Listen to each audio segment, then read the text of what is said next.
I got too many papers up here, guys. Please welcome our next storyteller to the stage, Ryan. Ryan, come on up.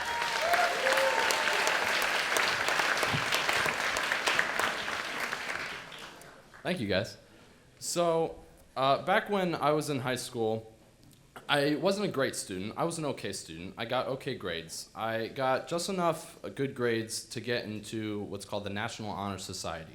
A lot of schools have this. Basically, it's a huge organization where if you meet certain academic requirements and you've never been expelled, then you get into this kind of elite organization where it's really good to put on a resume. You get like these cool wizard collar things, and as part of it, in your senior year, you do like a few different charitable events and things like that.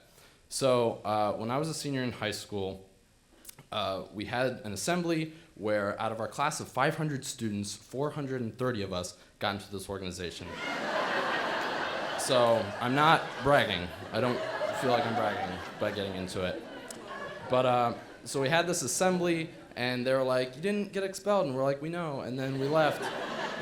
And then, so after school that day, I went to my psychology teacher's classroom. I was there to ask for an extension on an essay deadline for the third time. And I was terrified. I was totally dreading it because I knew I was just going to get chewed out, but I figured this was the best way to save my grade.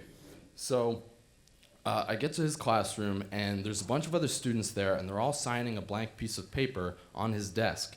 And my teacher looks at me and he goes, "Ryan, what are you doing here?" And I said, "I'm here to sign the paper," because I did not want to get chewed out by him in front of all these people. So without knowing what it was, I just signed my name on the paper.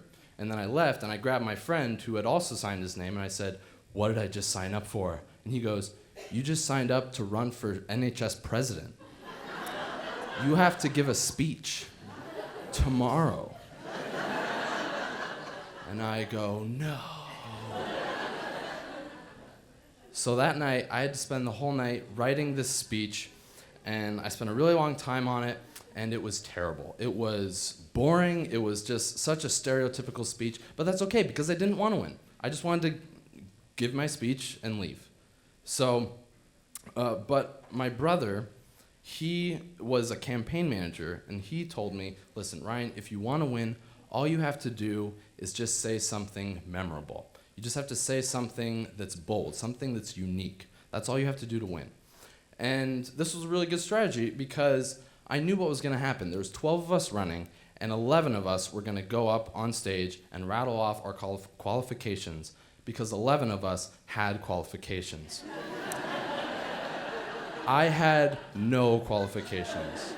My only extracurricular in high school was that I was president of the school Scrabble club, which consisted of me and my 3 friends once a year for 4 years playing one game of Scrabble and then going to Dairy Queen afterwards.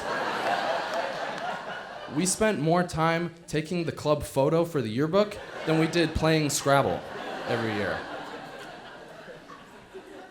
So I wrote this speech, and the next day, we're all giving our speeches. I was last in the lineup because I was the last person to sign up. And halfway through seeing these students give their speeches, I started to think to myself, I actually kind of want to win this thing. So I threw away my other speech. I made a last-minute audible, and when I got up on stage, I said, "Hey, here's what I want to do. We're going to go into the city, and we're going to hand out socks to homeless people, and we're going to call it Socks in the City." And then I said, "Get it." And they did not.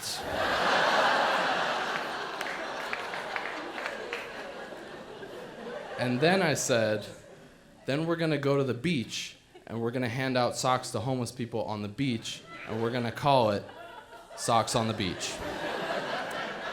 And then I said, "Get it." And they still didn't.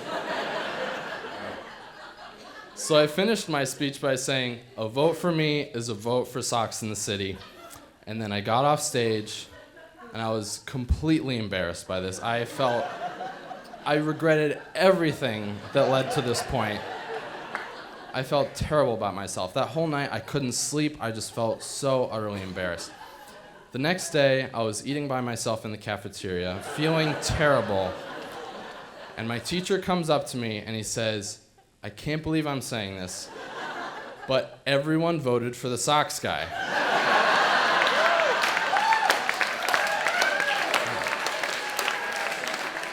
So that's how I became president of the National Honor Society at school. And if you're wondering if we actually carried through any of those projects, we did not. Thank you guys very much.